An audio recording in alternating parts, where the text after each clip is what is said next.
Okay, looks like we are live. Welcome to Standing for Truth. Tonight I've got myself, Brandon, and Matt Man from Standing for Truth Ministries.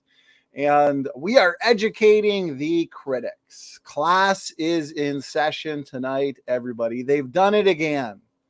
Okay, they are making this too much fun and they are making this too easy.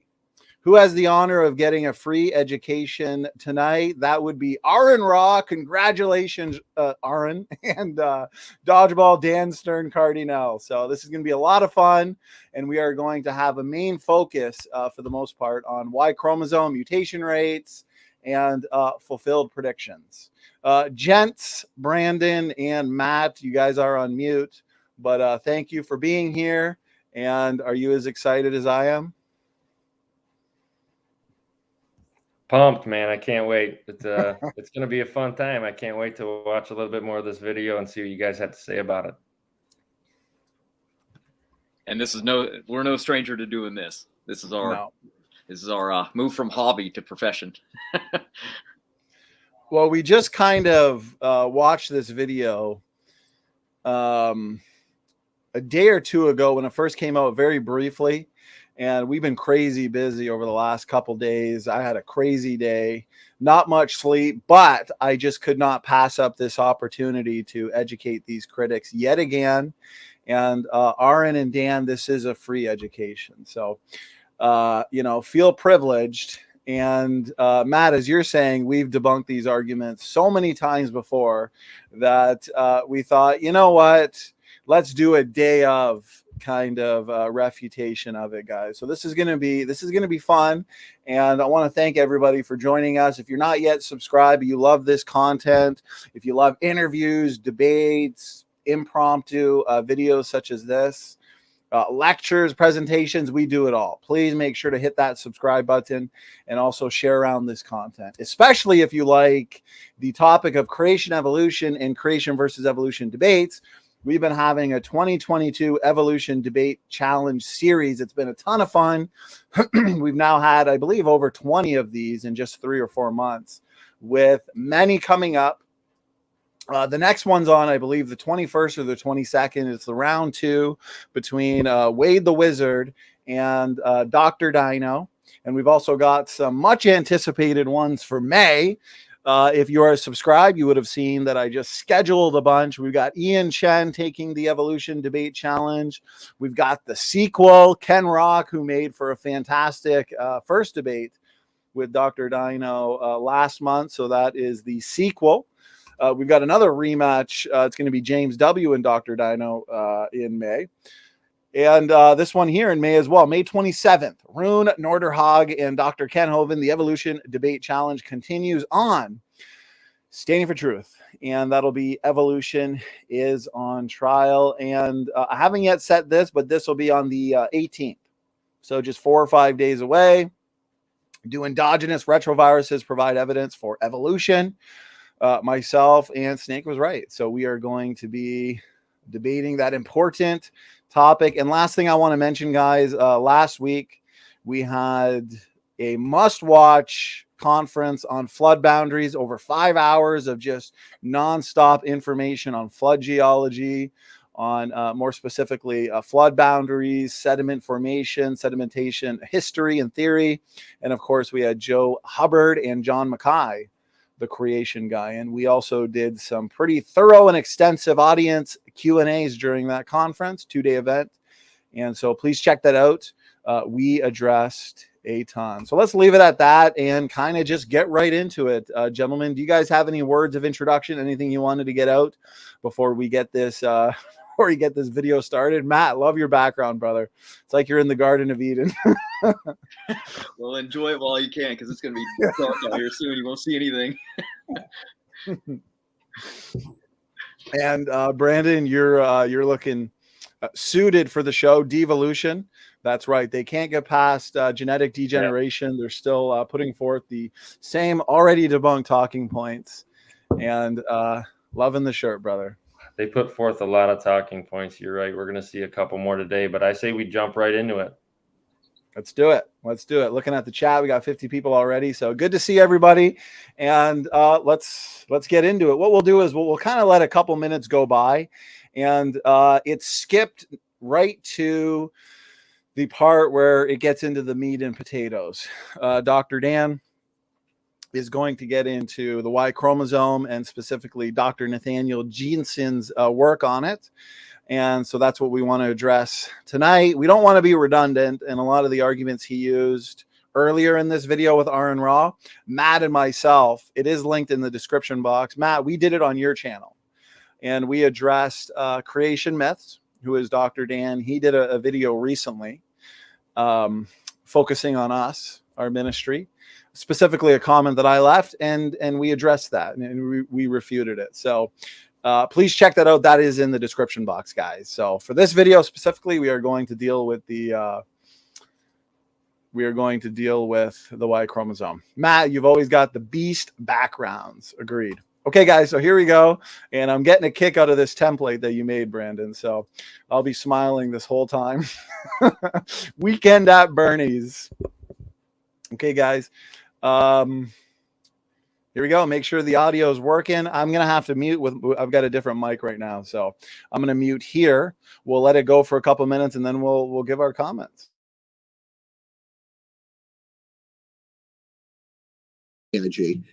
And then it's actually the third one in here as well. If you want to just read the title of that one real fast, it's the same thing. The third article you're talking about, I think you're referring to new DNA study confirms that's no. The one. That's it. So those two both reference the same thing by Dr. Nathaniel Jeanson.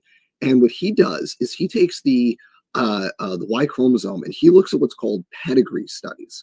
So pedigree studies are when you compare parents to offspring and you look at the genetic differences. And by the way, I just realized how I sound. I apologize to you and your audience. I'm getting over a cold, so I sound like death.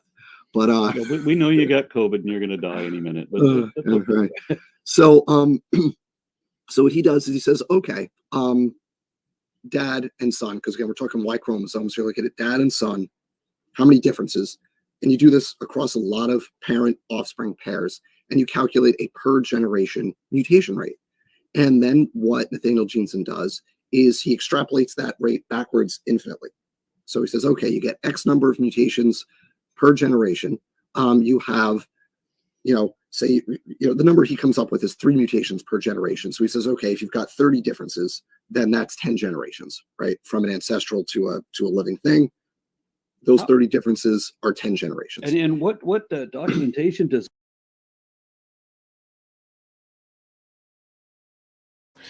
Matt, before we move on, can you do us a favor, especially because we've got that mutation rates book out, and it is a blessing that so many people have benefited from it. I was emailed, or actually it was a comment on Facebook where a brother in Christ said that he really benefited from that book, and he was able to refute some arguments against some of Dr. Jeanson's work on it.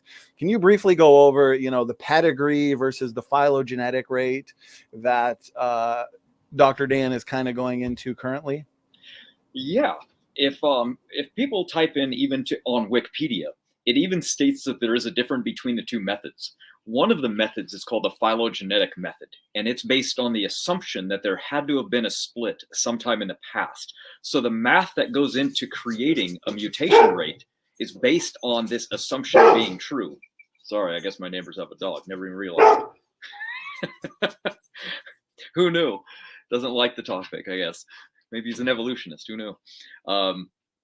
And what happens is, when we looked and finally did a pedigree rate or a genealogical rate, they have 2 different names, but essentially they're the same. They're the mutation rate that follows a parent to an offspring and see how many more mutations are in the offspring. And when they calculated these things, they were very, very different from the expected slow mutation rate that they assumed to be true. When they first did the assumption rate, it was based on a human split, but not as far back as 7 million years ago. You got to realize these dates change all the time in the evolutionary dogma.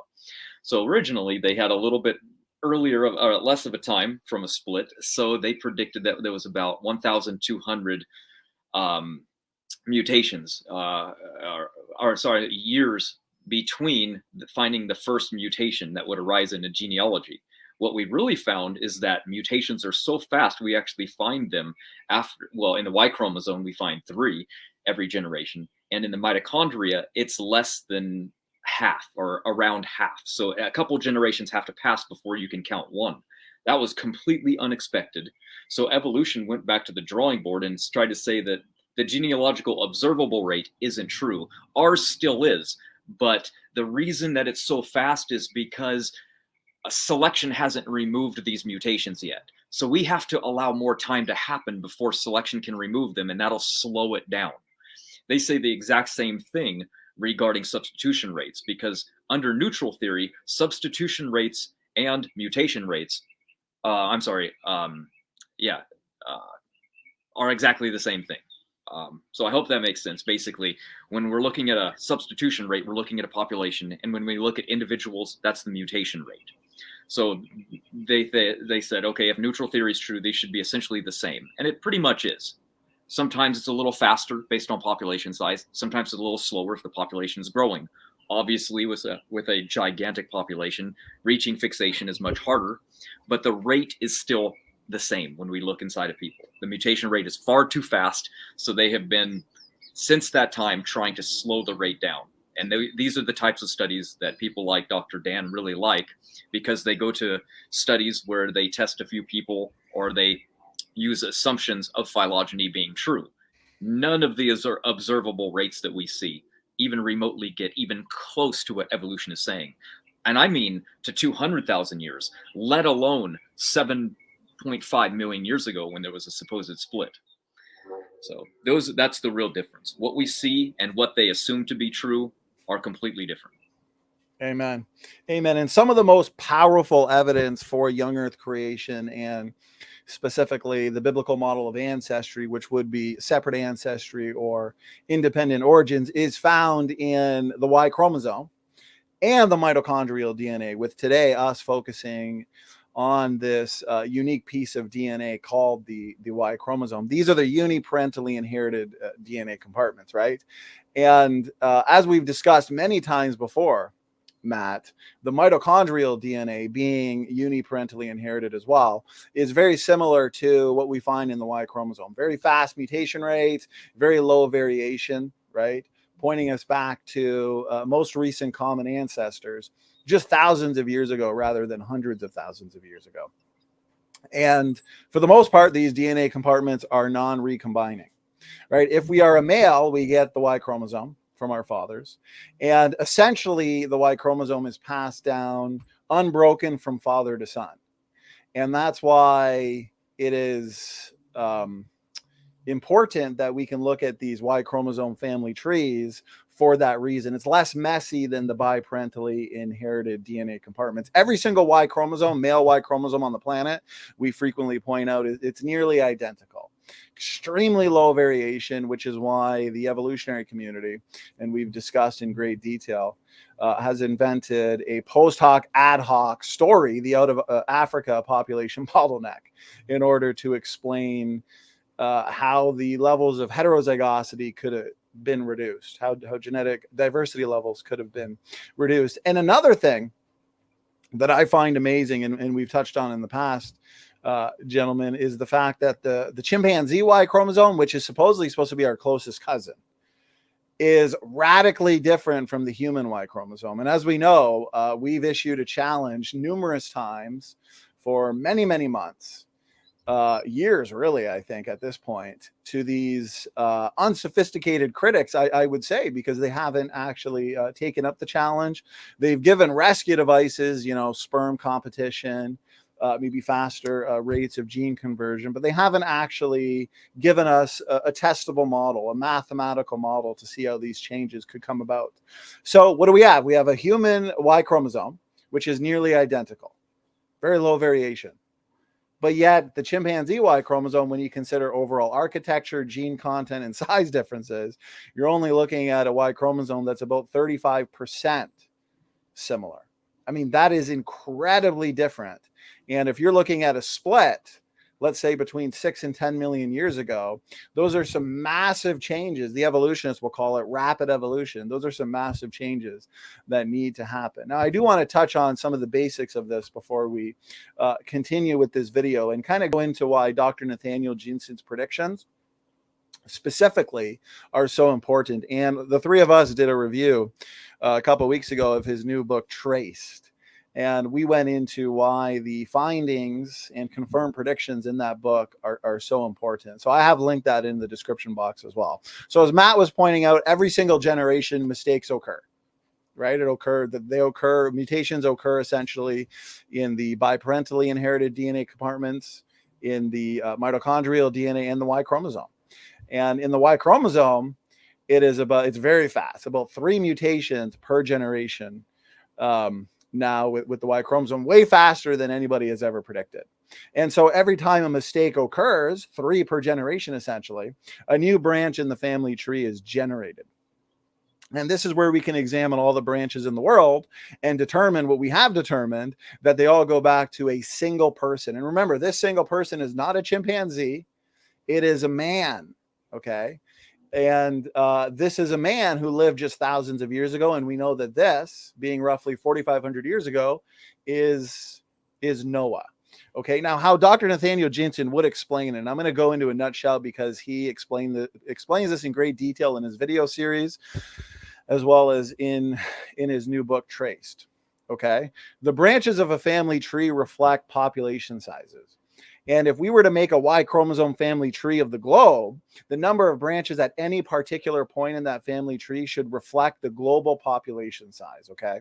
And as I explained just a little while ago, we understand that DNA mistakes occur. And in the Y chromosome, mistakes occur every single generation, 3 roughly per generation, which is very high. And again, I want to point out, much higher than the evolutionists ever expected. And this is why evolution, they're not meeting the gold standard of science. They're not making predictions, and they're always caught off guard with these discoveries. Okay. Now, this means we can construct, or I should say reconstruct, a global family tree of humanity. And DNA is a record of the global family tree. This is where Dr. Jeanson's predictions come in. One of his many predictions, where if our conclusions and interpretation of the data is true, we should be able to essentially trace the history of civilization in the Y chromosome. We should be able to detect genetic signatures or stamps in terms of the history of civilization that only goes back 4,500 years ago. And this is exactly what Dr. Jeanson has been doing.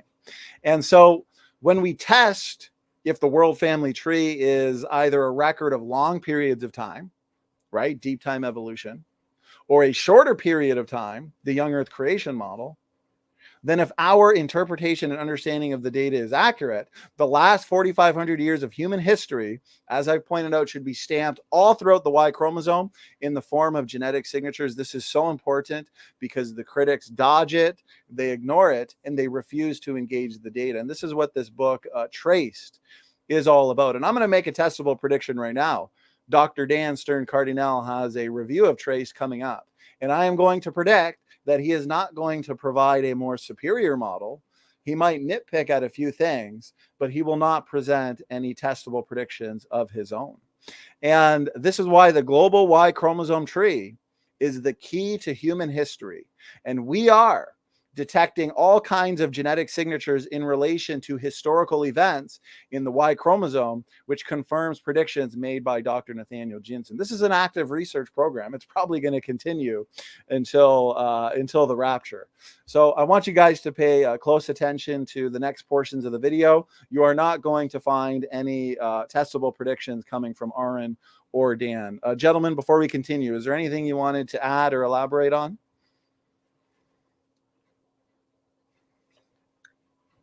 No, that was pretty good. Yeah, for anybody that's new to the subject, we're gonna deep dive at some point, but don't feel bad about asking questions. We can elaborate, help clarify anything that you guys might have. Some of the things can get very technical, and unfortunately, that has to happen some of these times when they're making arguments that are technical. we're still trying to get as experienced as Kent at being able to make these really, really explainable. But, you know, he taught for years and for kids, right? So that's a great skill, something that I wish we had. And hopefully we can do good. If you guys have any questions, I'm sorry, go ahead, Ray. I was going to say that's something I can probably try to help out with too, because you guys get going and you get in the weeds pretty quickly. So maybe I can pull some of that info out of you and we'll make it a little easier to understand. Absolutely. I love it. Okay, well, hopefully that gives everybody kind of a breakdown. That was probably like 5 hours worth of information in just 15 minutes, but we want to kind of set the foundations, and we want you guys to understand what we're discussing here tonight and what we are engaging with in terms of these critics, Aron and Dan. So here we go. Let's play it for another minute or two, and then we'll get some more responses.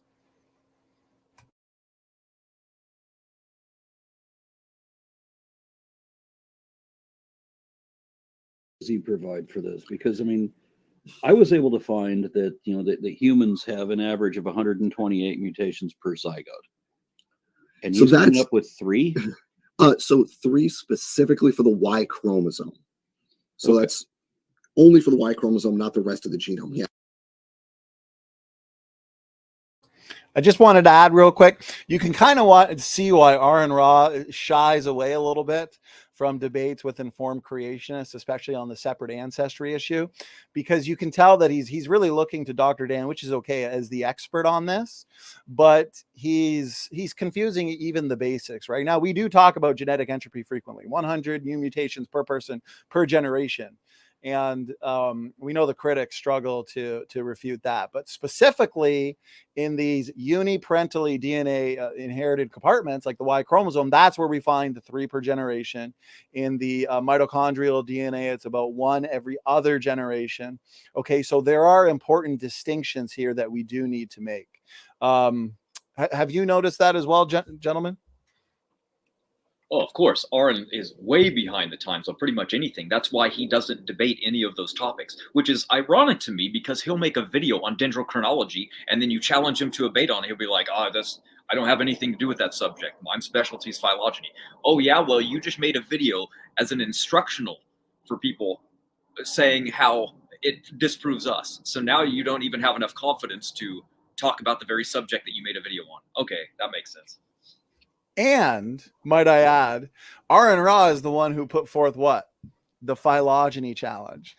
And right. Yet the best way to draw a line in ancestry, the best way to demonstrate the validity of separate ancestry versus universal ancestry, because Aron believes banana plants and whales are related, while we would say no, there is separate ancestry. We can go as close to home as possible and demonstrate that humans are not related to any other form of life. Humans are not even related to the chimpanzee. And what do we use?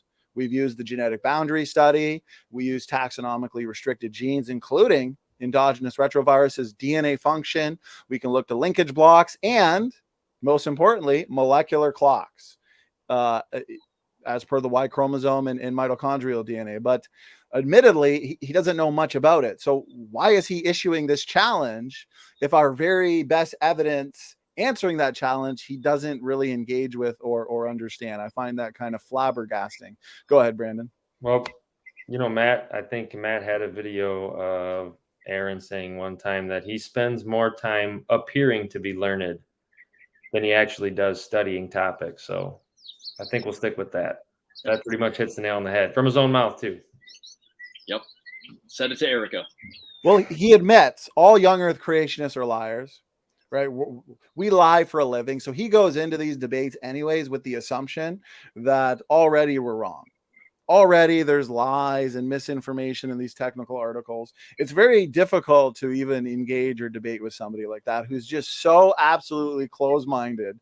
They're not even willing to engage in a sophisticated manner. So before I share screen here, Jamie to the Russell, I appreciate that, brother. Yeah, you're going to see that. God did it. Their God of the gaps is natural selection did it. Fixation did it. Genetic bottlenecks did it. Genetic drift did it. But no testable predictions. You'll see that coming up, guys. So I just had to point that out, leave no stone unturned. So here we go. Going to share screen again.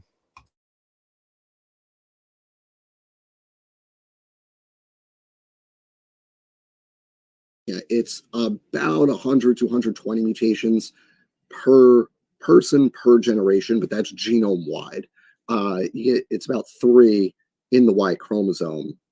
But here's the problem with what he's doing. You have all these mutations that occur, but if you go 5 generations, 10 generations, 100 generations, most of those mutations are gone from the population. So you can't just have a linear mutation rate and extrapolate that backwards. Because what matters, as I said a few minutes ago, is the mutation accumulation rate. It's the rate at which new mutations occur, and then they reach what's called fixation, where within a population, everybody has it. Well, that's a good explanation, because the studies that I was talking about were not counting like the mutations that every zygote has in it. They were talking about significant mutation rates, and I was wondering what they meant by significant mutation rates. And apparently, I mean, what you're describing is very similar to what I read. It sounds like they're talking about retention, where they become significant because they're retained. Yeah, it's called, so the long-term rate of accumulation is called the substitution rate. So you have the mutation rate, which is the rate at which mutations occur. And then you have the substitution rate, which is much slower. That's the rate at which mutations accumulate over time. Let's stop it there for now. So again, substitution rate, long-term mutation rate versus the pedigree rate. What we would say is the empirical rate, rather than your long-term rate, which essentially does assume many different things, as we're going to get into, including the human to chimp split. They assume deep time. They assume the geologic column. Many different assumptions that we're going to get into. Matt, anything you wanted to kind of start off with there on that portion? Yeah, think about it. He's trying to conflate that there might be a branch of people that didn't have the 3 mutations being inherited, right? So look at it like this. A grandparent comes along and has, they have 3 mutations in them that their parent didn't have. Then they have a kid, that also now has 3 more, and then a grandchild that has 3 more. He's saying, if we go back and test that grandfather, those 3 won't be there now. Well, why wouldn't they be? He's dead, he's gone, you test it, and you can see the 3 that are there in his body, and now you have 6 more in you. What's disappearing?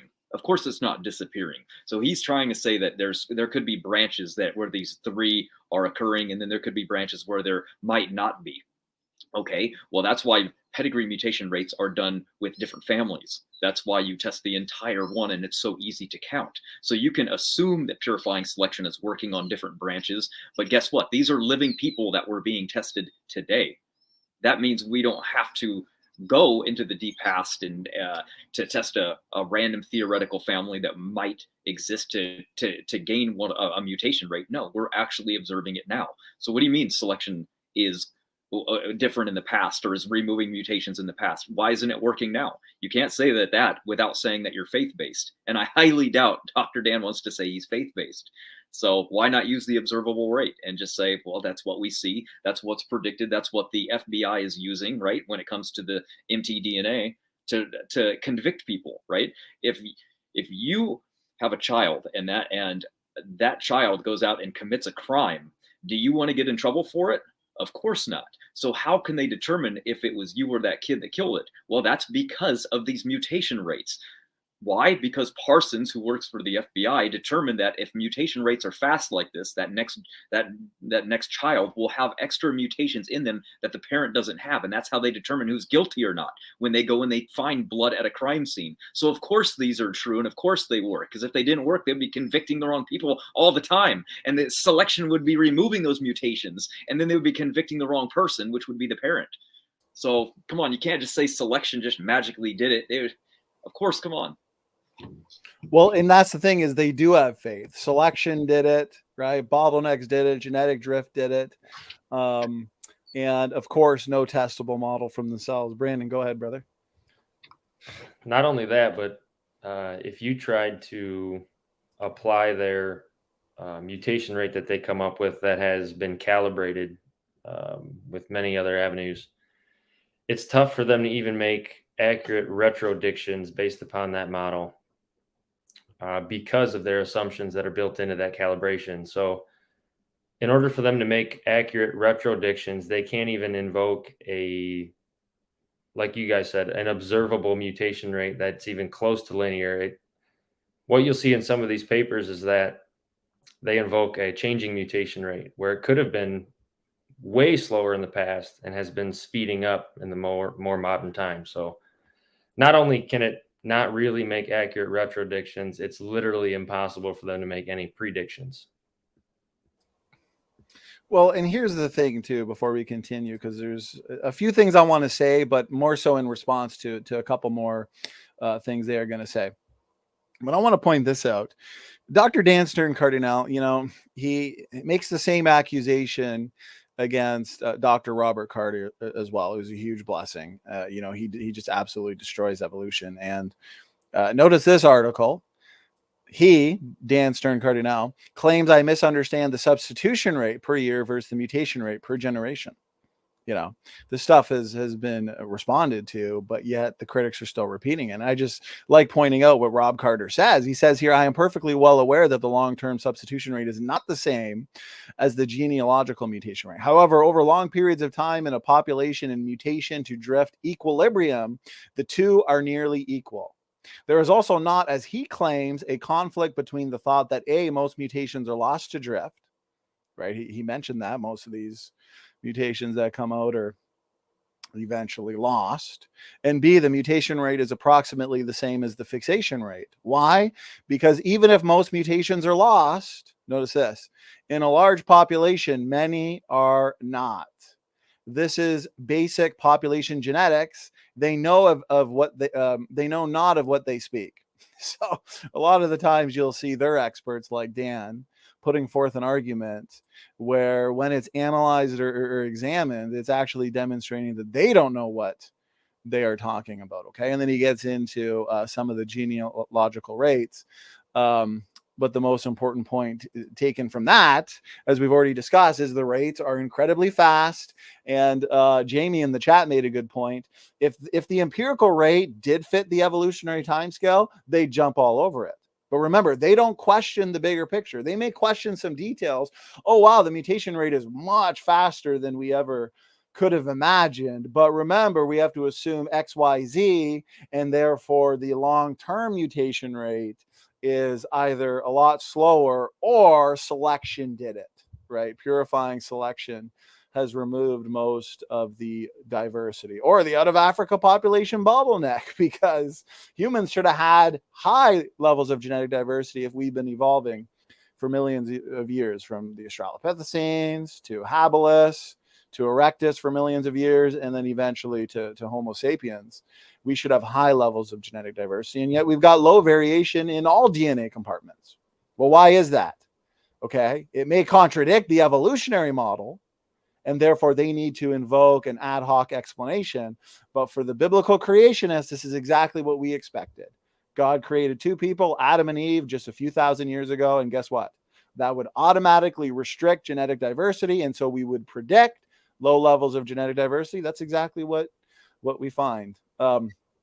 Any thoughts on that, gentlemen, before we move on? I was going to add some more of the assumptions to the model you're referencing, the out of Africa theory. You know, they invoke a constant population size and random mating in nearly all of their models, or most of them. And a lot of them have constant mutation and substitution rates within the subgroups as well. So that's something to keep in mind.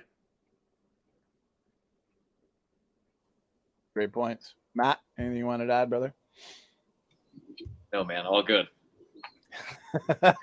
It's slowly getting darker where you're at. It was so funny that most comprehensive show we did on Neanderthals. I went for like 2 hours. When we started off, you know, the sun was shining, your background was bright. And then, you know, after a roughly 2 hour presentation, you were just pitch black. So awesome. Okay, well, here we go. Let's keep going. And you sure Aron Ra is not your neighbor, and that's his dog, you know, barking because he's angry at these refutations? Could be. Never see him. Never see him. That's why he hates you so much. Okay, here we go.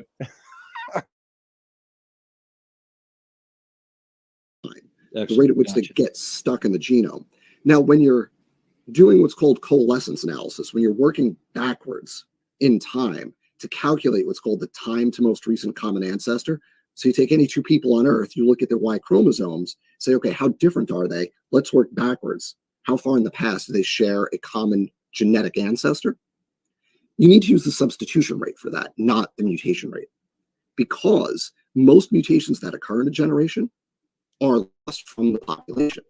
And this would be explained by the parent. The way that I commonly put it is that the parent gene pool. One thing I want to add too, notice the circular reasoning. They're really, really good at logical fallacies, specifically circular reasoning, where Dan is pretty much admitting that you have to assume deep time. You have to assume ancestry with the great apes. You have to assume a chimpanzee human split. Assume the geological column. Wait a minute. The geological column and deep time is exactly what's in question. Okay, when it comes to these two models. So why would we as a young Earth creationist have to assume that which is in question in the first place? Any thoughts on that? Well, it's an interesting point, and it's something that's not even a hidden assumption. You can go to a lot of the articles they cite, or the peer-reviewed literature that they'll even cite.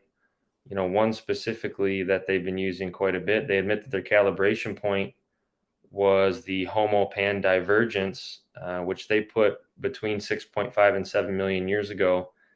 And when they make their phylogenetic trees, they're adding, gorilla, mitochondrial DNA sequences and all kinds of apes and whatnot. So there's definitely more than just one or two assumptions built into these, and you don't have to dive pretty far in the literature to get to them. They're all over.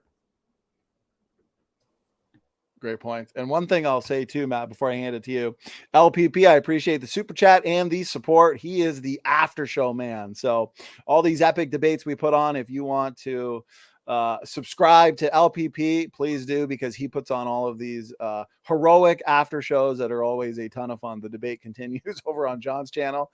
And LPP, no, this is his second show. A couple of weeks ago, we did a review of Traced.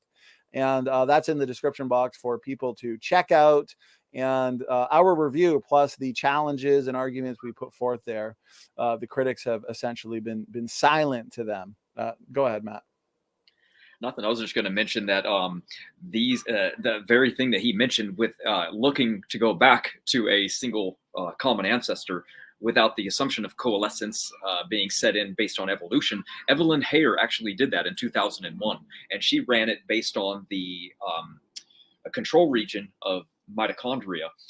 And she actually used the hypervariable region 1 and 2, which is the most important things that you want to do because you want to compare them to one another. And she ran those numbers herself and found that there was a most recent common ancestor to all European people about 247 generations ago.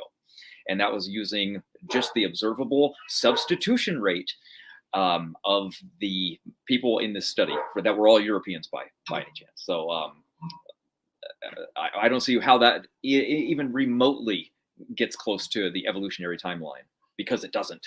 It just doesn't do it at all. So these things have already been done. The studies are all over. Pedigree rates aren't done as much, obviously, because they're not getting the conclusion they want. But, they've been done on animals. You can find them done on penguins. It was too fast. It was done on chickens. It was too fast. It was done on bacteria. It was too fast. It was done on parasites. It was too fast. It was done on humans. It was too fast. And it was done on one other thing. I can't think of it right now. Every single one of them refuted phylogeny, the assumed mutation rate. That's why they don't use them and they don't like them. Great point. But they can slow them down. And they can slow these rates down by mixing in other studies, adding in different regions of the mitochondria, or just different regions of the genome that might be slower.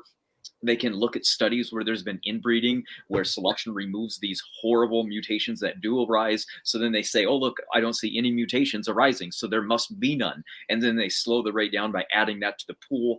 There's always a trick if you actually read the fine lines. You know, if you go and you actually look at the details, you'll figure out why they got those results and how it's kind of dirty that they compile bad results from studies with actual observable studies, and then just in their desperation to try to slow this clock down.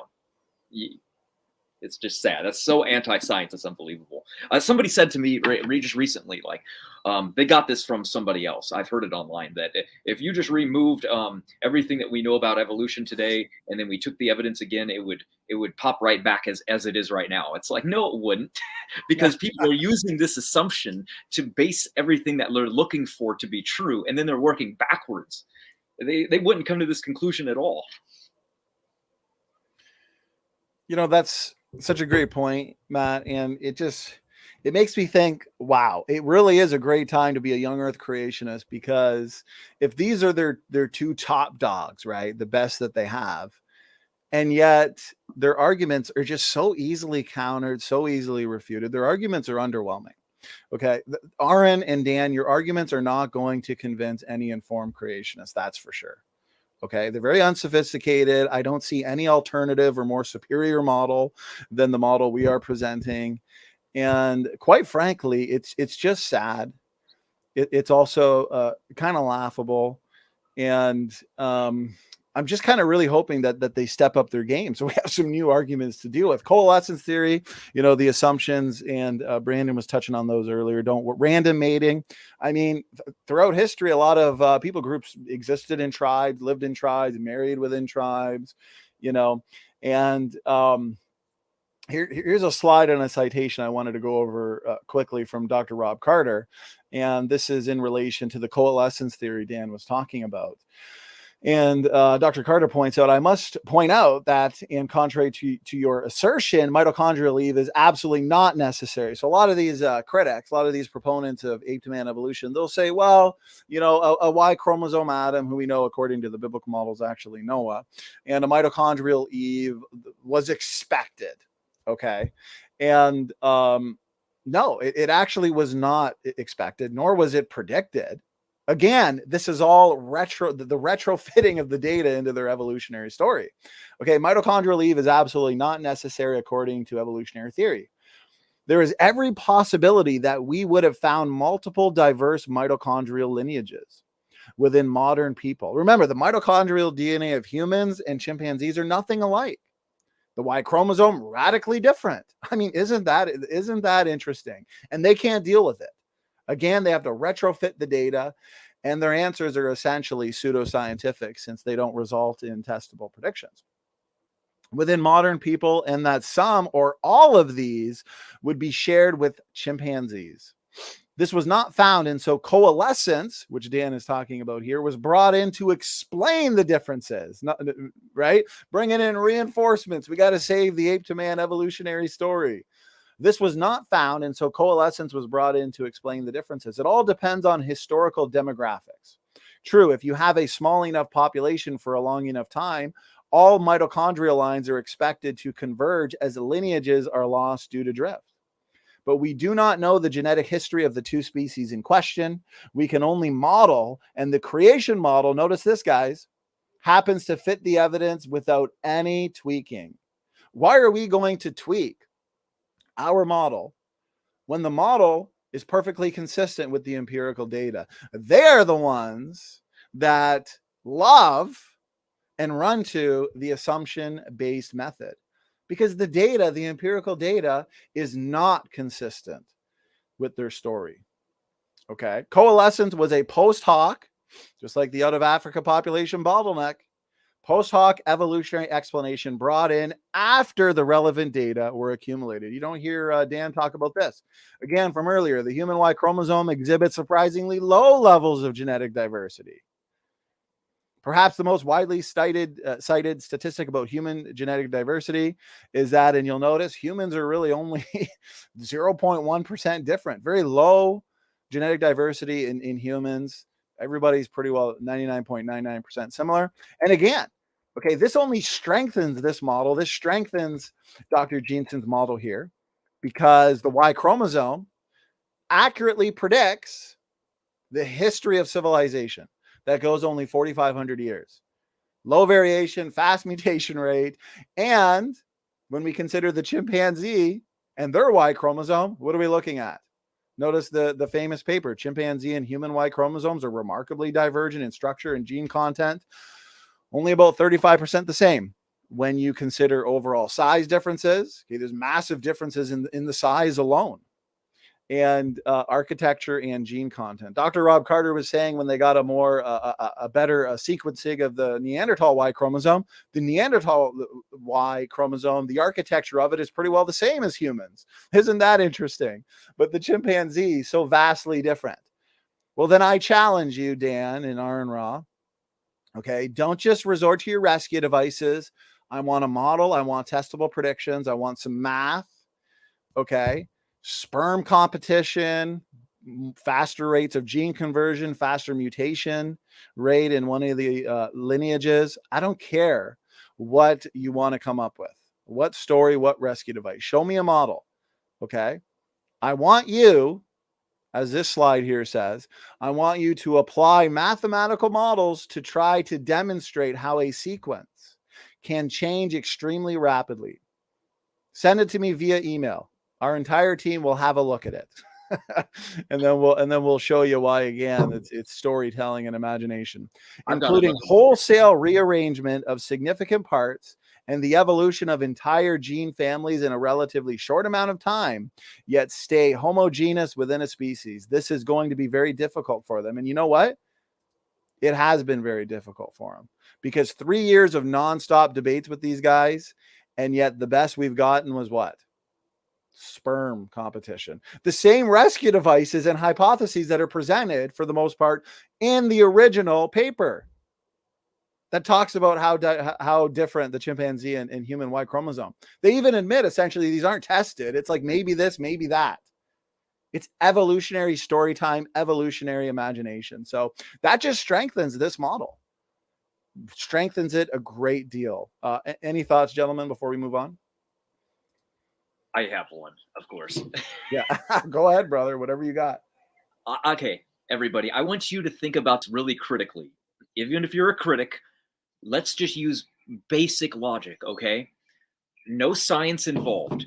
We're just going to look at probability, which is about science, is p-value, okay? What are the odds that we looked and found the Y chromosome mutation rate was about 3 per generation, and then we took that back, and it just so happened to land exactly when scripture says that Noah lived? Think about that. Why does that have to be true? I mean, we're screwed. It's not like we can just invent time frames. It's not like we can go, well, Noah might have lived 17,000 years ago because each day was 1,000 years, and then we just have to just go on some random invented time because the data doesn't actually match what we say it's been matching. It's right there. So what are the odds that that just so happened to be true? It didn't have to be. It's not like we're making these rates up so we can make them fit like evolution does. Imagine if we were on the other side of this coin. Imagine if we were the ones building up a mutation rate like phylogeny and go, well, you know, it's true because Noah lived then, and yeah, it doesn't match, but that's because of selection. They would eat us alive. They'd be like, you anti-science idiots, get out of here. Go play in the freeway. As we can tell, Matt's a little bit upset that we are having to deal with the same arguments for about the 10,000th time. So completely understandable, brother. You get it all out. That's great. Brand, actually, you know what? One thing I want to say, okay, this is what we deal with. Andrew Cumming, we love you, but come on, buddy. Okay, he says, you guys really don't learn, do you? Okay, guys, I want to share screen real quick, okay? Because Andrew, he hasn't quite earned a spot on Team Dodgeball, but he's definitely earned a spot on their cheerleading team. So here's a playlist I've got with Andrew Cumming, 5 debates. Okay, guys, start at our first ever formal debate. Where was it? Right here, nested hierarchies, and work your way down to the most recent.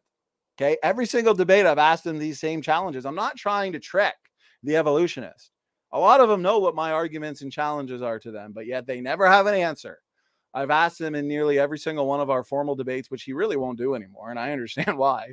I've pressed him on these exact issues, the issues when it comes to these molecular clocks, the fact that the chimpanzee Y chromosome is so drastically different from the human Y chromosome. I've pressed them on various mechanisms that could resolve the genetic degeneration problem. No answers. No answers, just a lot of dodging. Okay, guys. So I just want to point out to you that this is a prime example of what these critics do. Okay, a lot of them, unfortunately, as the Bible would tell us, they may indeed be willingly ignorant. So, hopefully not.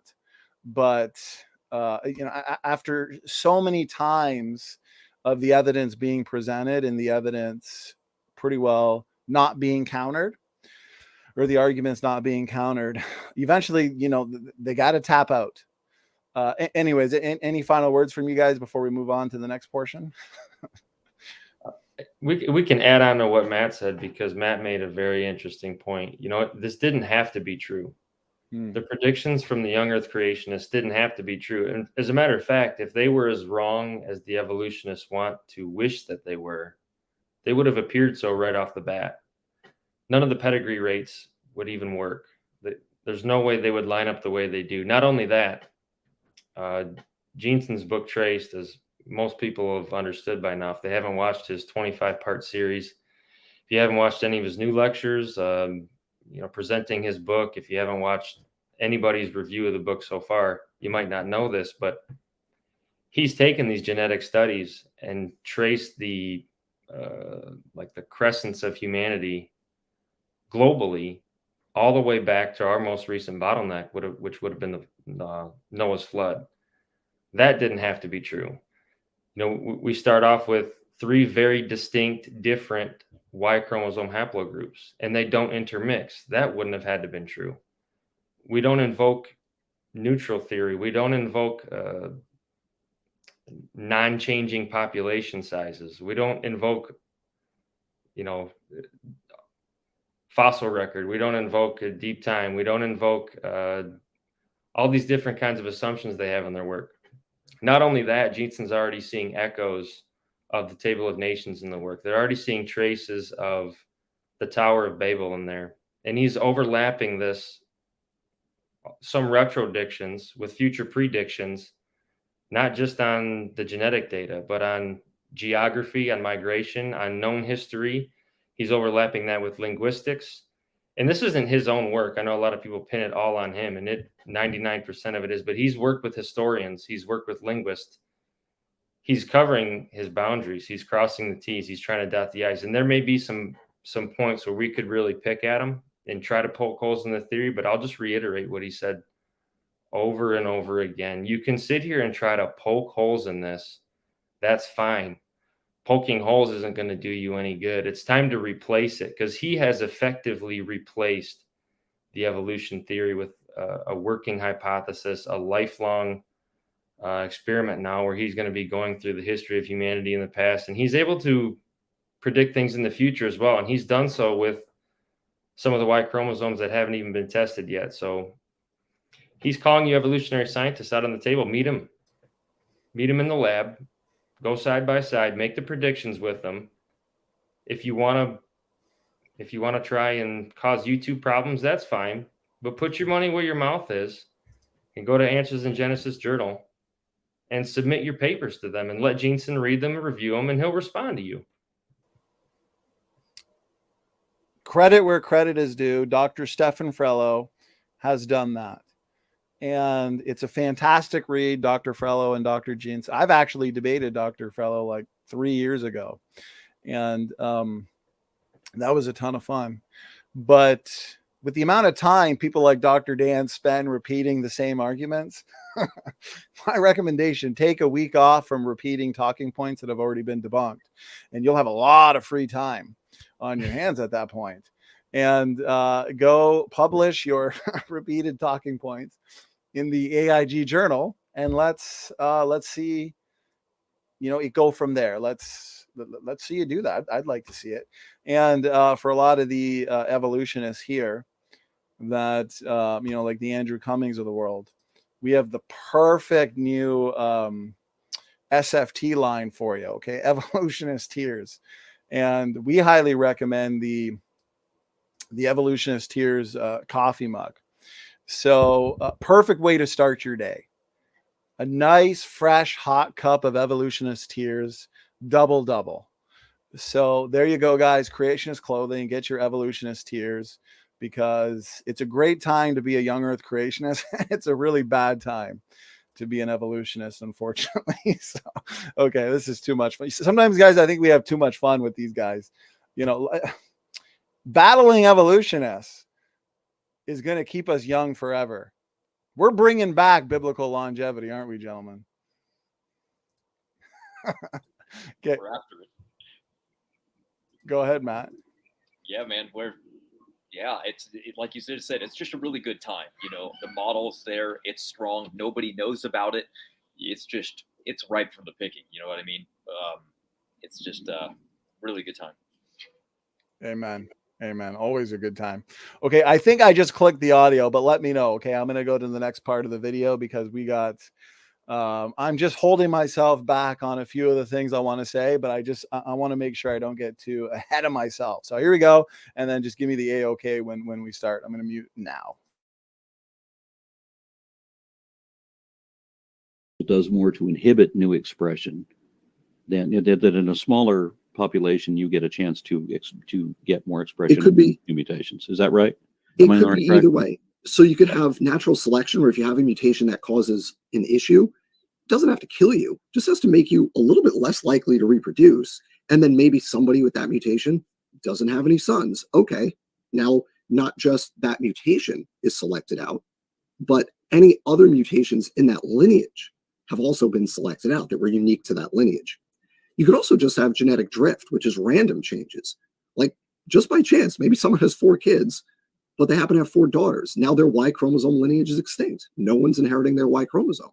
It doesn't mean there was a mutation that hurt them or anything. It just meant, you know, flip a coin enough times, you're going to get an improbable run, right? That's just how it happens.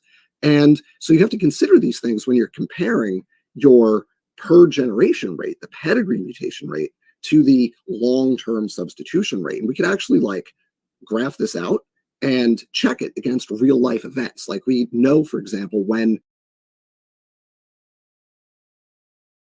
Okay, so he's getting into, I assume I've debated Dan a few times. Our second debate was on David Neff's channel. It was kind of impromptu, but it had to do with a lot of these topics.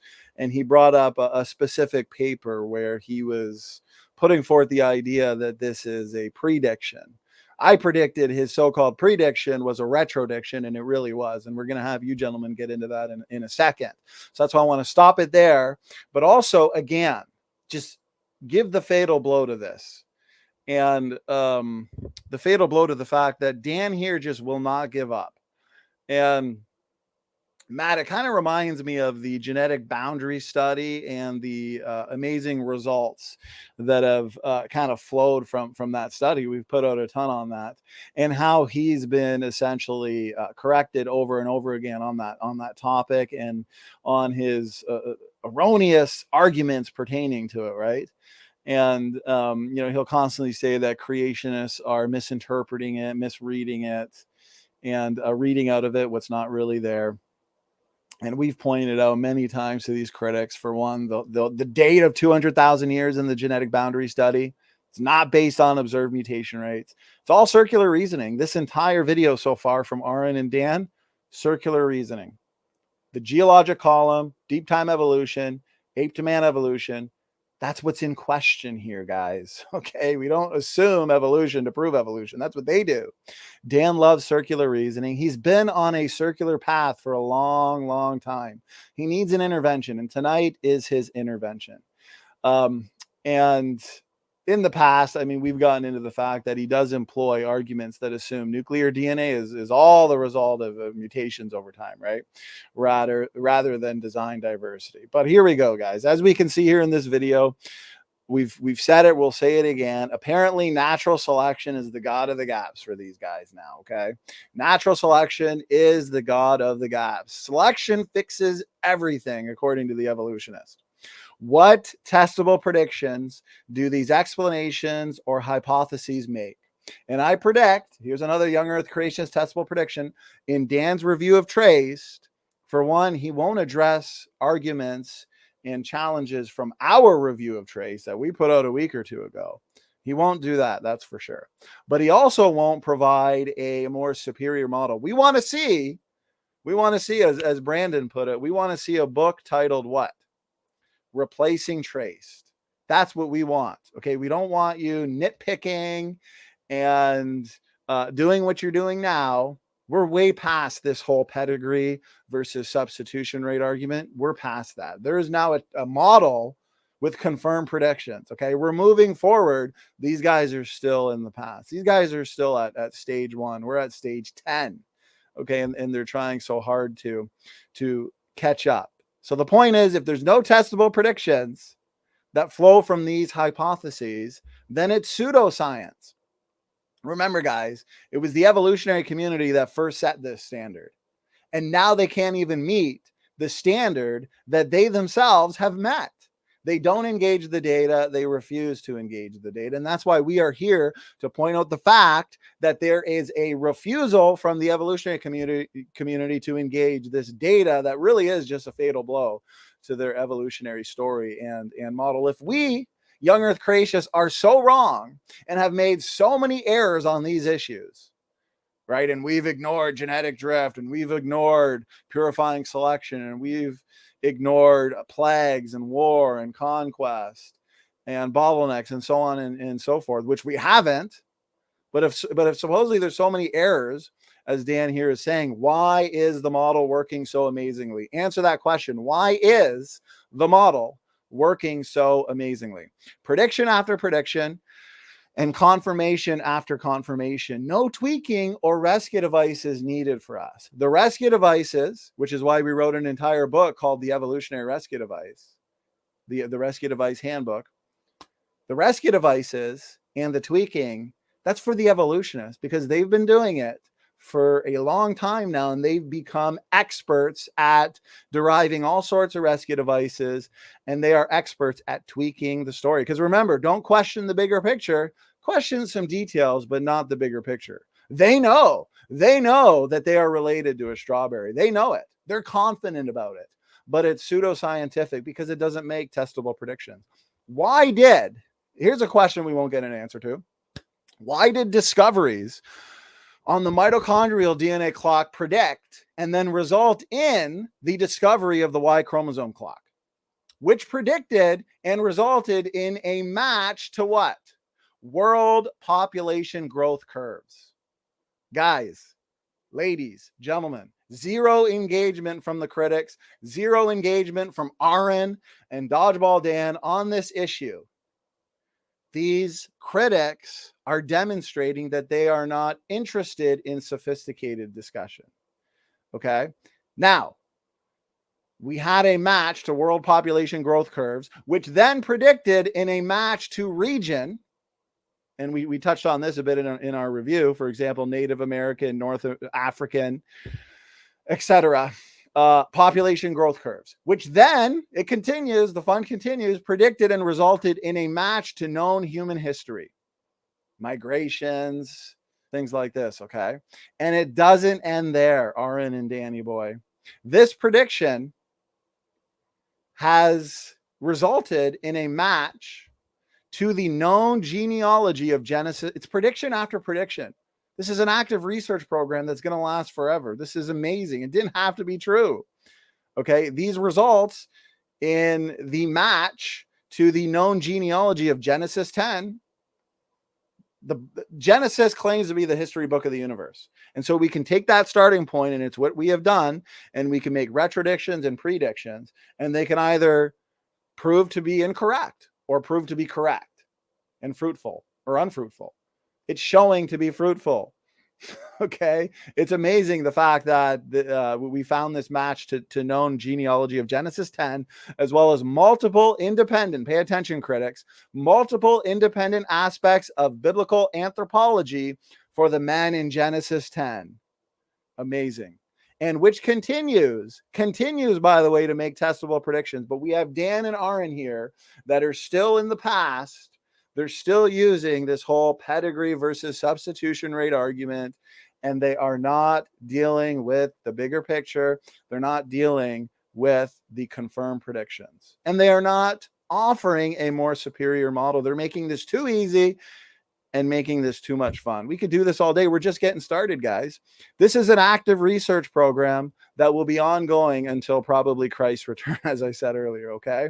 We see absolutely no engagement on these facts. They have refused to engage the scientific success of the young Earth creation model in genetics. I want to emphasize that again. The answer to the question of ancestry, which is the greatest question of all, the origins question, can be best answered in the realm of genetics. Genes and traits, that's what's inherited in sperm and egg, not a fossil, not a rock, not geography, not geology. No, genes and traits, that is what's inherited in sperm and egg. And this is why, through genetics, we have such a successful scientific model that has resulted in a forever long research program, and they refuse to engage that. When it comes to selection that is being discussed here, we have, as young Earth creationists, many generations to account for any kind of purifying selection anyway, since the variation is what? As we've discussed, very low and the rate is very high. There's only one conclusion that can be made, that these DNA compartments are young. But nonetheless, regardless of that, the data works. And why is it working so well? Predictions have been made. Predictions have been confirmed. Why do we need to invoke the type of selection evolutionists do? It's not necessary. It's not needed. We don't need tweaking. We don't need rescue devices. They require unrealistic rescue devices. And again, without any testable predictions, their answers are what, guys? Their answers are pseudoscience. If their model and hypotheses make no testable predictions, why should we use it? Why should we be convinced by it? Now, I know that was a lot there, but I wanted to put this one to bed. Gentlemen, what are your thoughts on that? Go ahead, Ben. I don't think anybody could have said it better than that. I don't know how long it took you. I kind of started paying attention to the chat for a while, but it was pretty good. All of it I heard, I really enjoyed it. I think something also is very unique about what Dr. Jeanson found. Brandon, you might want to elaborate on it because you did read the book, but what I found very unique is that scripture specifically mentions something very unique about what happened after a few generations after the flood. It mentions that there was a generation of Peleg when the people were divided, meaning the lands were inhabited from people from the division of language that now had people going from the Tower of Babel to now spreading across the world. And Traced actually covers that, which is very unique. So Brandon, if you wanted to mention anything about that. It does. And, Jeanson has said that now with the information he has, you can pretty much trace yourself back to these patriarchs. And like I said before, he's been tracing known historical events all over the globe, and they've been all falling within the biblical time frame, within the history that's been recorded for thousands of years. We've never had to change it. We don't have to change the model. It's been set in stone. And as we know, let's say, these evolutionists get a hold of some more studies and something happens where they got to change their model. Well, they'll change it, no problem, and act like what their old model was never even existent. They'll just, it's the most plastic thing that there could ever be is evolution theory. Yeah, it can explain up, down, black, white. It can explain anything, right? Because they're force fitting any bit of data point that comes into their story. Shall I continue at this point? Let's go. I think we're coming down near the end anyways, so we'll be giving final points soon. Here we go, gents.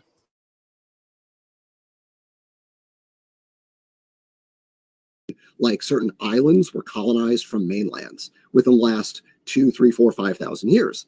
And we know where the two parent populations are, so we can actually check, okay, we construct this curve where we know the one generation rate is very high. And then we know we're going to lose that variation over generations, and you converge on that long-term substitution rate. Well, we can plot points on that curve to validate that curve. And that's exactly what we've done. And this also works with the different groups in migration leading to those islands, because you have Exactly. Help me. What is, I forget the name, when you have a small population that makes it from the major group, they go to this place, they have their unique signature. Founder effect. Founder effect. Thank you. Yep. And so you can trace, effects, exactly. You can trace the entirety of human migration that way, and exactly clock it in time. Mm-hmm. And you can coordinate it with archaeological evidence. So, like, for example, we have Stone Age burial sites all over the world. We can recover DNA from that, and then say, like, okay, what's the Y chromosome? What Y chromosome mutations do we find here at this thing that's dated to a certain point in time, and how does that specimen differ from the populations that are descended from that individual's population, that skeleton that we found in the burial site, right? We can have things that are dated independently of the genetics using radiometric dating or archaeological means or whatever, right? We have lots of independent means of dating them that we could use to cross-check and reference each other.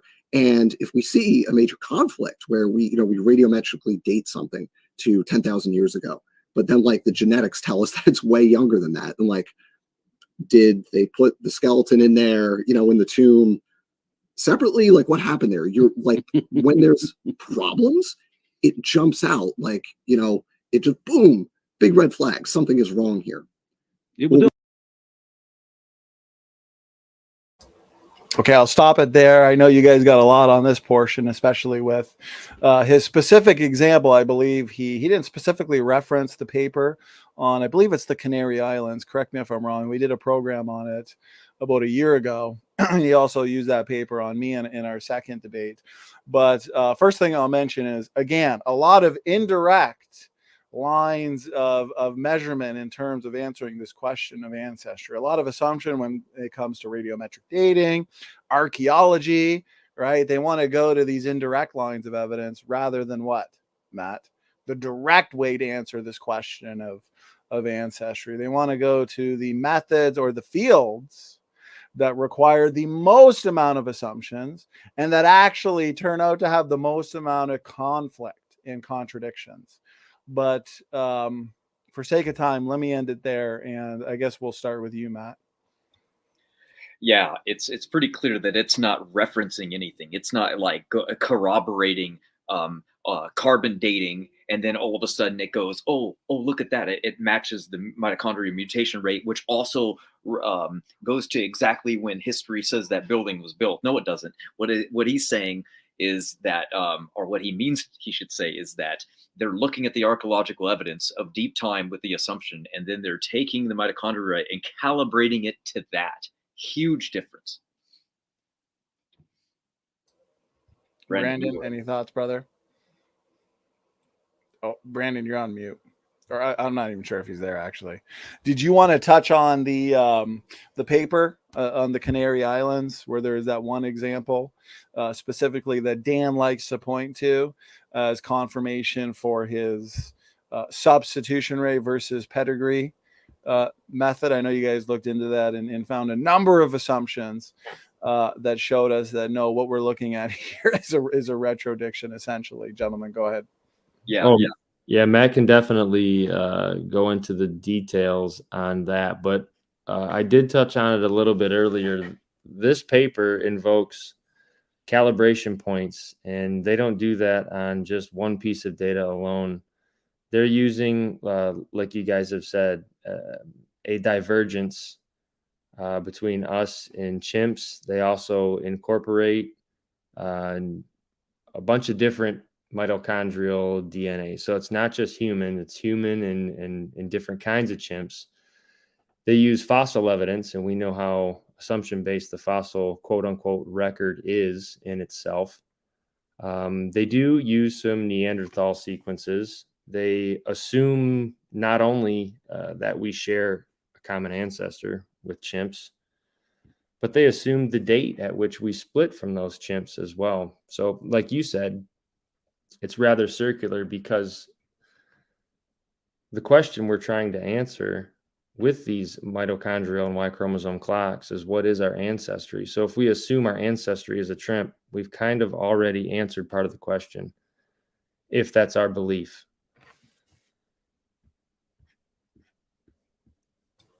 Well said. And one thing I noticed from the study as well is that, did you know, as part of that split, they have Sahelanthropus sajensis in there? They still don't even have DNA from that. We only have a skull and then a femur that was found nearby. They don't. They think it's a gorilla now, actually, and yet it's in the human line. So this is the type of science we're dealing with. In this study, they have that Sahelanthropus sajensis came before the Australopithecines that evolved in, and then there was a split. I mean, it's just so many assumptions built in. The fact that they pretend they don't see those assumptions. They just say that, oh no, we don't use assumptions at all. I mean, we just know it's true. Well, that's an assumption. Sorry, guys. Well, can you imagine trying to take, some of their proposed mutation rates in these studies and actually apply them to predictions? And even if you want to be consistent with this, a consistent retrodiction where you don't have to use so many different kinds of assumptions in order to slow the rate down, in order to fit the evolutionary time frame of the human chimp split or the fossil record. If you want to invoke maybe like a mutation every 7,000 years or 17 or 20,000 years, I don't know how you're going to be accurate with anything. Well, no, and it's not. That's why the FBI don't use it. They know what's real, just like the NIH doesn't use an evolutionary chart to look at mutations being distributed in the population. They use Dr. John Sanford's, what is it? Not patriarchal drive. His other one, Mendel's accountant. They use the young Earth creation model because it's what's real. It's what we see. So they can claim that, oh yeah, evolution's true. Well, go ahead. Where is it being used? It's not being used. It's a joke. Not only that, also, as they do these studies, since they invoke the out of Africa theory, their assumption right off the bat is that the most mutations are the oldest branch. And we know that's not the case. Yep, coming out of a bottleneck, everything's the same age. So therefore, why is there a star-like pattern with some longer and some shorter? Right. And that's one of the predictions also that Jeanson has made in his book for the untested, at least Y chromosome branches that are the longest, like the A group. There's not much data out there for that, but he's made a prediction on what they will be when he gets enough data in. And because we see more mutations in those groups, it's not like we wouldn't have answers to those questions either. There's many answers already. I don't know if many of the evolutionary community people know about it, but Rob Carter's talked about it quite a bit. Jeanson's talked about it quite a bit. And a couple things they say, I'll mention these again. I think I did last time, but this is what they give you, that these could be from defective DNA repair enzymes or a selective sweep across the population. It could be because of patriarchal drive. It could be because of inbreeding. It could be because that Africa could have started with a larger population size from Noah's descendants. So not the out of Africa, but into Africa. We know the oldest civilizations were in the Middle East, or maybe a higher recombination rate due to the PRDM9 gene, which, as you guys have detailed maybe 1,000 times now. Do you think they've heard you say that the Africans have more of these than Europeans do? I don't know. Maybe they'll hear it again. Maybe they'll hear it in this stream.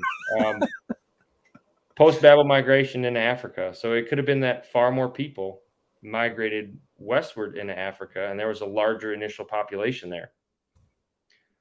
So there could have been more diversity due to a large population size that can be incorrectly interpreted as being due to greater population age. And this group was well isolated. They were surrounded by massive bodies of water and a vast desert to the north. So a larger population could have entered Africa, became isolated in the sub-Saharan regions. And because of all these other factors, could very well be the reasons why they have more mutations than anybody else we see. And remember, like you've said there, Brandon, brother, we've touched on that in great detail. We actually just did so again. I think it was 2 nights ago, Matt, on your channel. We specifically focused on Dan's channel, Creation Myths. And in our most comprehensive presentation on Neanderthals program, we touched on it. So the point is, that was a brief summary.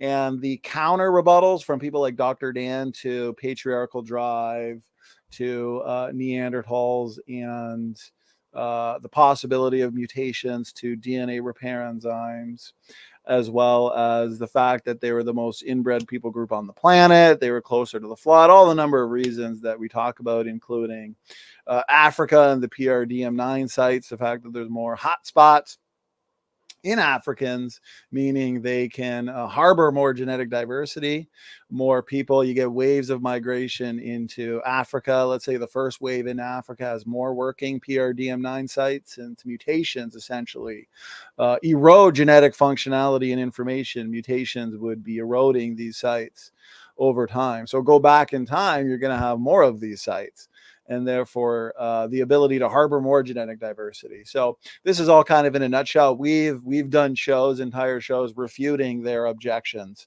to that.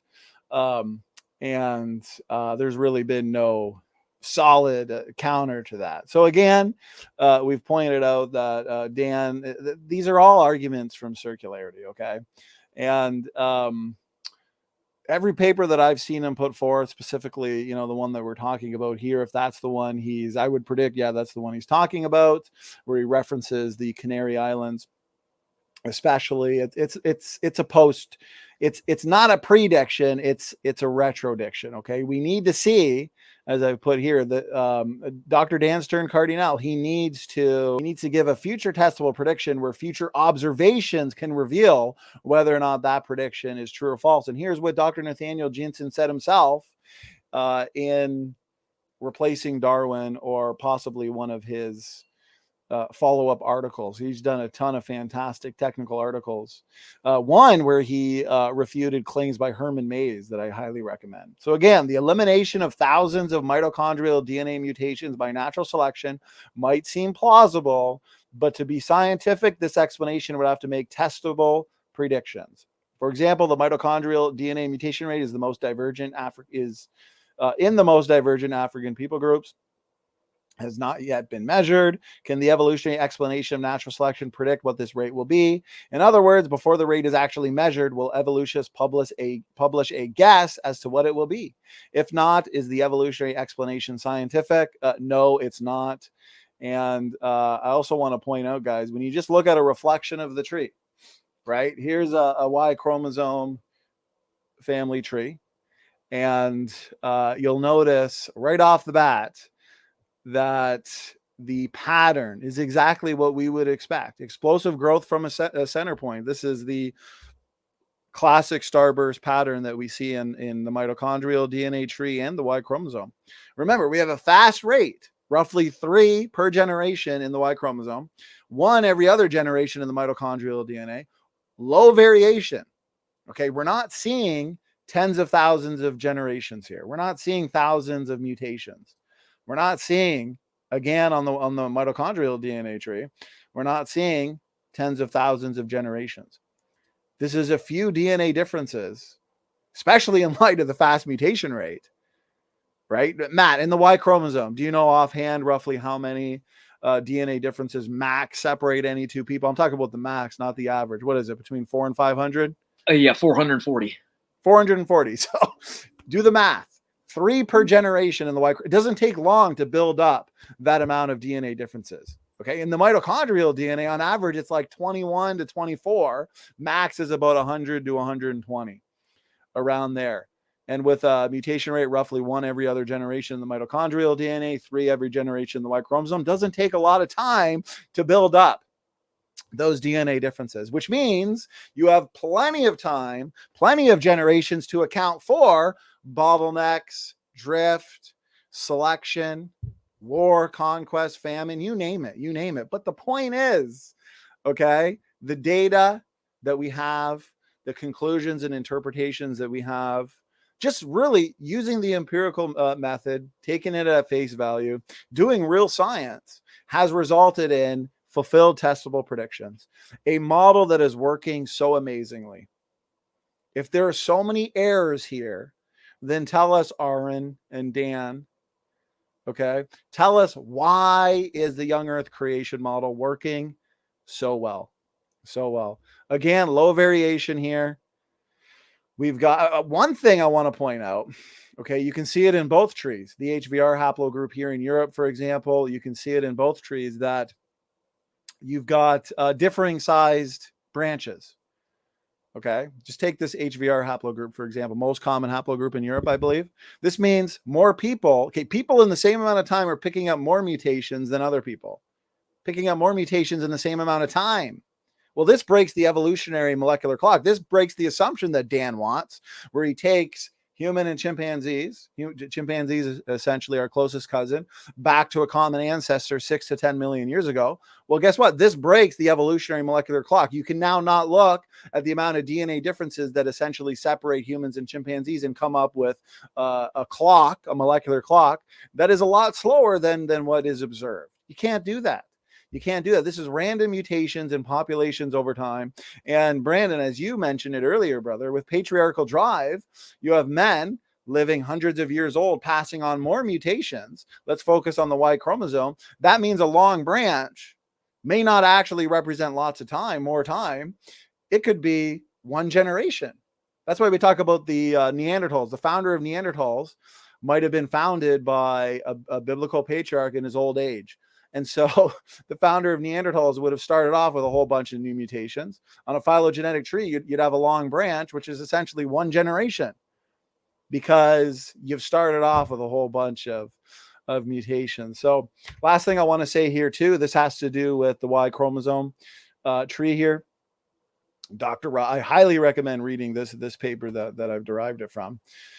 A comprehensive phylogeny for the Y and mitochondrial chromosomes. The unrooted, remember, the unrooted trees give us the best representation, the most natural reading of the data. The evolutionists hate that because the pattern, the data itself, the rate that we can add in with the pattern itself, that's corroborating evidence. We talk about low variation, high rate means the DNA compartment's young. That's it.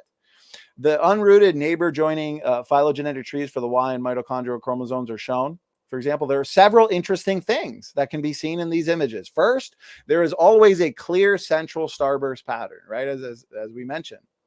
Since most new mutations are lost to drift with time, notice this, guys, the only way to capture a pattern like this is if the human population expanded extremely rapidly, or if it had an exceptionally high mutation rate at an earlier period of its history. Isn't that fascinating? We have the biblical-based bottlenecks at creation. You start with two people, and what do you get? Rapid and exponential population growth. You have a bottleneck at the flood. Noah, his wife, their sons, Shem, Ham, and Japheth, their wives, okay, essentially 6 reproducing couples. You have a single generation bottleneck followed up by rapid and exponential population growth. At the Tower of Babel, you have these people groups that migrate to all different parts of the world, and allele frequencies and even the Y chromosome distribution worldwide fits exactly that. That's why we have very specific Y chromosome groups on the planet today. African specific Y chromosomes, European specific Y chromosomes, you name it. Okay, that's because you have these groups go to different parts of the world. They start mutating independently, and you get differences in the Y chromosome. And yet, every single Y chromosome, even in light of this, is nearly identical. Nearly identical. Why, if we have a faster mutation rate in the Y chromosome, 3 per generation, why don't we find some highly divergent Y chromosomes on the planet, Y chromosome groups? We don't find that because guess what? Ape-to-man evolution isn't true. It's been falsified. So that's pretty much all I got to say, gentlemen. What are your thoughts? Maybe some final points, and we'll kind of start to wind things down. You nailed it. Nailed it.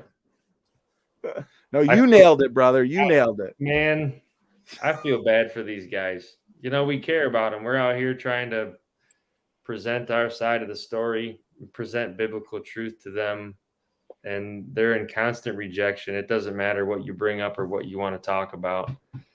They're just going to reject it all consistently. And hopefully some of them come around. Hopefully some of them listen with an open mind and actually critique our model from within our model. Don't strawman the model.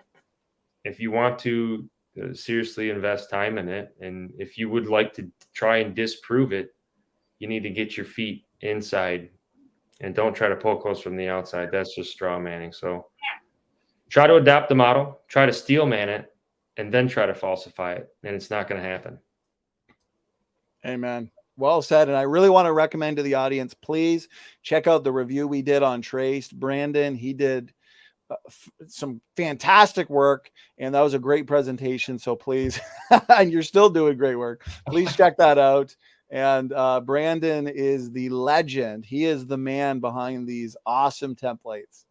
So listen, Brandon, great job, brother. Matt, he's getting eaten alive by mosquitoes out there. I'm sure we were planning for about an hour, but you know, there's just so much fun debunking these critics. And again, I see some criticisms or objections in the chat, but yet I don't see a superior model. I don't see any better testable predictions. Guys, okay, Dr. Joel Duff, I see you in the chat. How's it going? Good to see you. Please, please. It's time to start, you know, giving some better testable predictions. Enough of these rescue devices, enough of the imagination, enough of the storytelling, enough of natural selection did it, enough of, you know, XYZ did it. Show us a better model. Write a book titled Replacing Traced. And then, you know, we'll finally start to take you seriously. Or better yet, go just to submit to Answers in Genesis and write your blog there. You know, make your post. Say, here's why you're wrong. Here's why you're wrong. They accept it. That's all they want.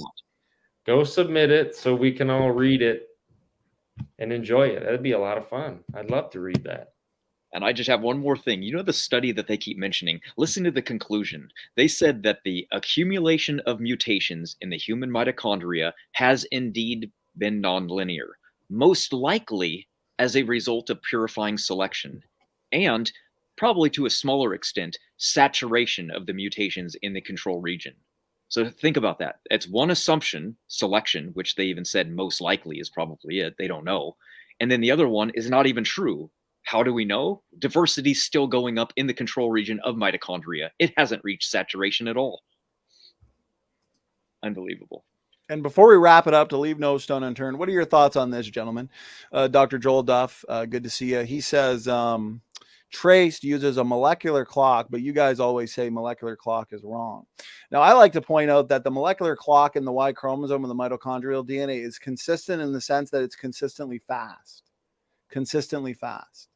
You have mutations accumulating in these uniparentally DNA inherited compartments. They're accumulating quickly, and a lot quicker than evolutionists ever predicted. But you do have some groups where you have hypermutation. You have more mutations accumulating, essentially these side branches. And Dr. Nathaniel Jeanson made a specific prediction when it comes to the Khoisan peoples, that they are also mutating faster. And they are a faster mutating group, with Neanderthals also possibly being a hyper mutating. But I wanted to get your guys' opinions. Do you find a contradiction there? Is this an inconsistency? What are your thoughts? I don't think I've been around here long enough for me to be accused of saying a molecular clock is wrong. So false accusation. I'll just toss that aside. Doesn't even make sense to me. Yeah, what does he mean by wrong? Okay, we look at the different pedigree studies, and they're very diverse, and we use them specifically to determine whether or not the mutation rate can explain the diversity on Earth we see today, specifically in humans, because that's where most of the pedigree rates are done. And it's true, Dr. Jensen used it on 4 other creatures, but we mostly talk about humans. Now, the thing is, what do you mean by we say that some of them are wrong? Yeah. Every example of the pedigree studies that exist, we can give examples for why they came to the conclusion they did. Of course, we don't agree with their idea saying, well, yes, it's true that the most recent common ancestor was 6,500 years ago, but we don't agree with that because selection probably played a factor, right? That's what a lot of them say. So their conclusion is different than ours because they never rejected deep time. They don't question the paradigm. They just go with whatever is the mainstream belief. That's what they were taught in school. It's what we were taught in school. We don't answer what's not in the books, so therefore it must be true. What else is there, right? So we mostly just go, okay, well, what are we seeing in the charts? Can we explain the diversity with what we observe in these mutation rates? And yes, we can. Are some of them slower? Yeah. Are some of them faster? Sure. But that's all we have to do as young Earth creationists is be able to explain the diversity of life that we see. That's it. And do pedigree rates do that? Yes, they do. That's it. Game over. We don't have to go more technical than that. You know, I don't know if you can see me, but I'm turning it on anyway. That's it. Of course, we use the mutation rates from these things. We're not against them. That's what we use for most of our arguments. We use pedigree, genealogical mutation rates as evidence. So to say we don't agree with them, I don't even know what that means. And one last thing I'll say, and then we're going to wrap it up here. Because we said roughly an hour, going on an hour and 40 minutes. We got a lot behind the scenes work that we're still doing, guys. As you know, we took about 5 days where we've done some streams, but they've kind of been impromptu like this. We haven't scheduled anything because we've scheduled so much this year that there are some things behind the scenes that we're working on that we just really haven't had enough time to do so, because we're constantly doing debates, interviews, so on and so forth. Okay, those phylogenetic trees that I've showed, the Y chromosome, the mitochondrial DNA, again, and this is also for Dr. Joel Duff, we find only a few DNA differences in those compartments separating any two people with fast rates overall, consistently fast. Okay, so the point is, if these phylogenetic trees, let's take the Y chromosome, for example, which is our focus today, if this really is only a reflection of 4,500 years, then as Dr. Jeanson has put it, he should be able to detect genetic signatures in terms of the history of civilization. And that's what he's done. But evolutionists, they assume that this is the manifestation or reflection of roughly a couple 100,000 years, okay, thousands of generations rather than just a few hundred. Then guess what? They would predict more genetic noise rather than genetic signature. Because if you have, let's say, a pen, okay, the last 4,500 years in terms of deep time evolution is really just only the tip. And so you would expect more noise rather than signature. But if it's a reflection of 4,500 years, you're going to find more signature than noise. And that's what we're finding is noise. And this is a prediction from the young Earth creationist model. And that's what needs to be countered. We need to find a more superior model. So that's the last thing I got to say. Any final words from you, gentlemen? I appreciate the stream, even though it was last minute. I think it's something that definitely needs addressed for the 37th time, I guess. I don't know how many more times you might have to address it. We'll see. We'll see what rebuttals come out. We'll see what the review of Trace looks like. I'll make another prediction. You're probably going to be back on this channel, reviewing the review, hitting the same talking points over again, and yet again asking for a submission to the journal, a submission to Jeanson in writing, and it's probably not going to happen. Sad. All right, guys. Well, thank you so much. This has been a ton of fun. Thank you for the encouragement. We've had a great chat, roughly 80 people or so on this impromptu stream. These critics, as I've said, are making it too easy and too much fun, guys. So we got a lot of debates and interviews planned now. Please check the event section so you can get those reminders. And until then, Team Standing for Truth is out. God bless everybody.